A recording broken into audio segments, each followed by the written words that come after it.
on the ceiling, yeah? Okay. What's that? Oh, okay. All right, you found one, yeah? He's alive. He's alive. Okay, keep him there. Keep him there. All right. Just. All right. Can you believe All right, that? just hold him there. To Okay? be a rescue diver, yeah, you be in the freaking dark into the vessel, 30 meters down, and suddenly someone's grabbing your helmet.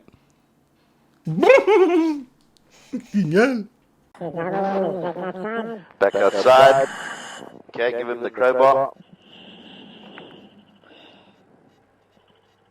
Passing you the crowbar. Under your right shoulder. Okay. Always be aware with your umbilical and places, okay? Okay. So here we can see the camera from the diver,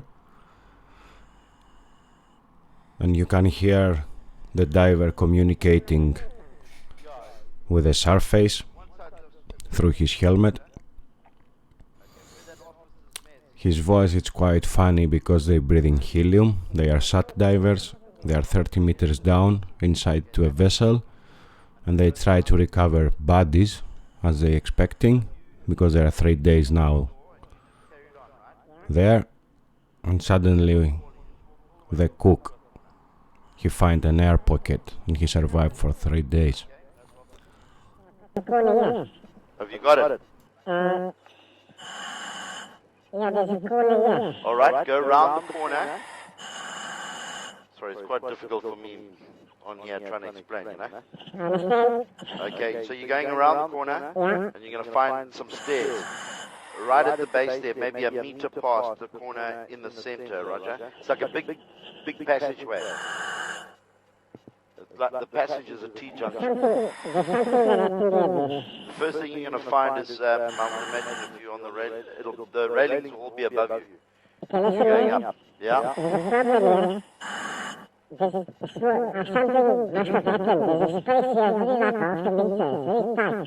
Okay.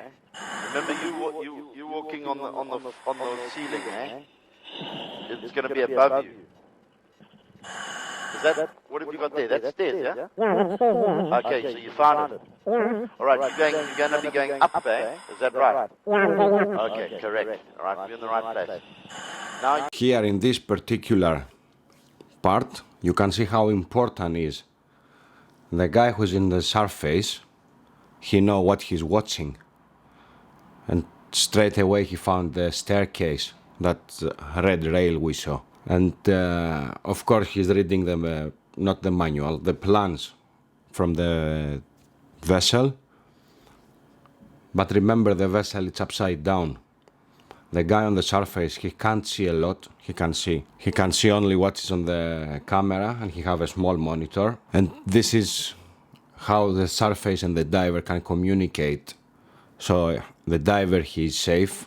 He's not umbilical trapped, or he's not catch himself somewhere, and it's not easy to untangle or to untangle somewhere his umbilical. But because remember, the divers goes inside, but he's dragging also a thick cable, which is a spiral of his air, his electricity for the lights, the camera and everything. And here they do very good job, as you can see.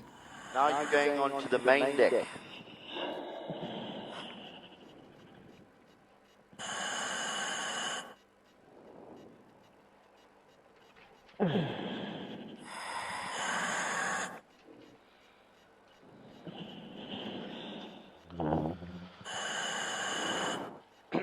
Alright, how long are those stairs? How's your umbilical? It's not going to get trapped in any of those corners, just be aware, please. Okay, so you're coming out into the passageway. Okay, what is that? Is that the floor I can see there? There's, eh?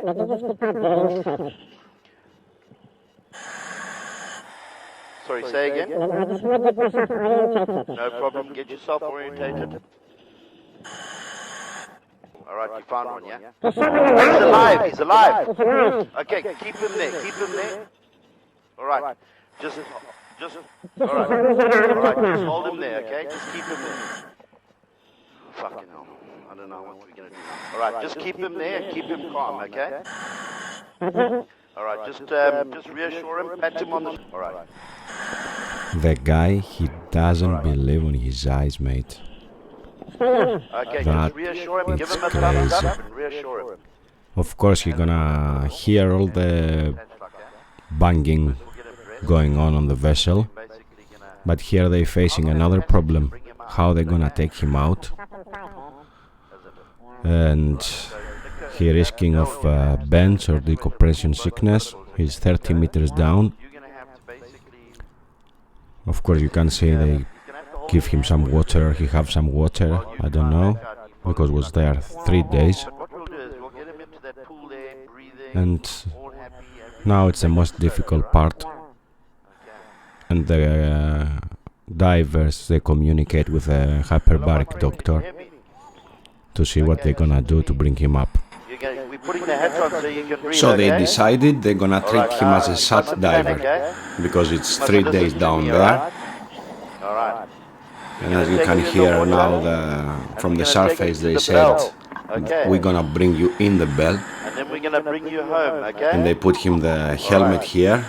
This particular helmet is Kirby Morgan 17, which is metal plates in your front with a regulator, and all the cover of your head, the hood. It's a neoprene, and it's strapped with a big thick rubber bands. Okay, Harrison. My name is Colby. Okay, and I'm going to bring you home, okay? And the diver that's helping you now, his name is Nico. Okay, that's Nico, okay? There's another guy on the outside. Free flow his hat so he doesn't get too hot. So you can hear here the surface again and say free flow is open, so it's not going to be too hot.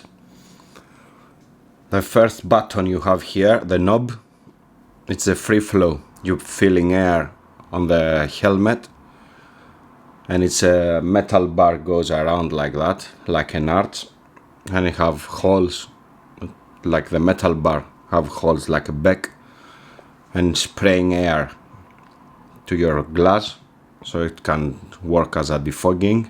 First of all, it can work like a free flow, because it's when you go to commercial diving, it's normal air. Now it's sat diving, like heliox. I don't know. I'm not sat diver.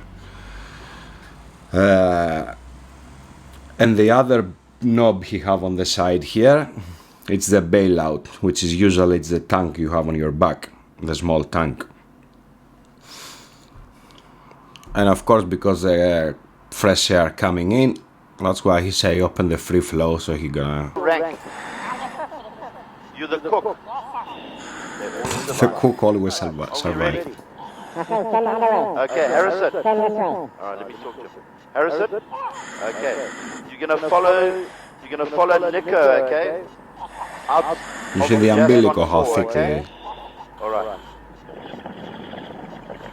Are you alright, Harrison? Are you comfortable? The other one I just show here, that metal knob you see on top of the regulator, it's like a silver thing here.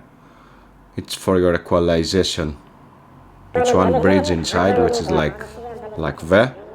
And when you put the helmet, you drag it all the way out. And when you want to equalize, you push it in and blocks your nostrils here.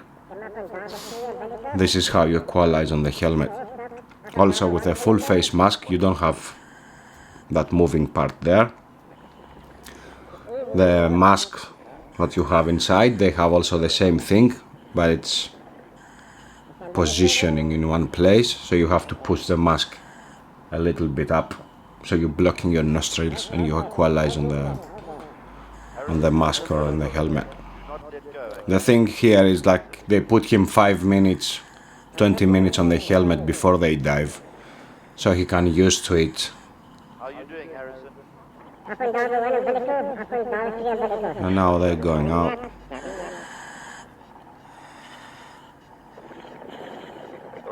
The other good thing is that they have communication and they can pass from one diver to the other. So the two divers, three divers, they can communicate together. How are you feeling, Harrison? But all that it's controlled by the surface, Okay, you must by the panel. and say, yes, I'm doing well, okay? Okay. And that guy is so lucky. Doing a good job. Okay, just hold your umbilical nice and tight. And you're bringing your hand That nicely, guy is so okay? lucky, mate. Keep coming up on the umbilical. Alright, Harrison, what we're doing, we're taking you up the stairs and you're coming up onto the forecastle, okay? The forecastle, yeah? Where the captain's cabin is, okay? Harrison? He's doing pretty good though for a cook. Okay? Alright. Now we're bringing you slowly out past the chief engineer's cabin and you're coming to the outside of the vessel, okay? You're doing a very good job, you're nearly there. Okay, just close this free flow there a little bit.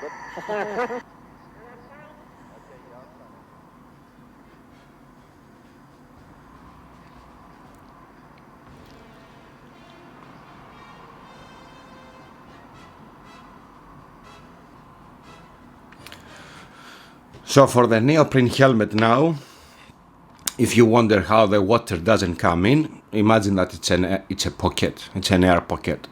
So it's difficult the water to come in.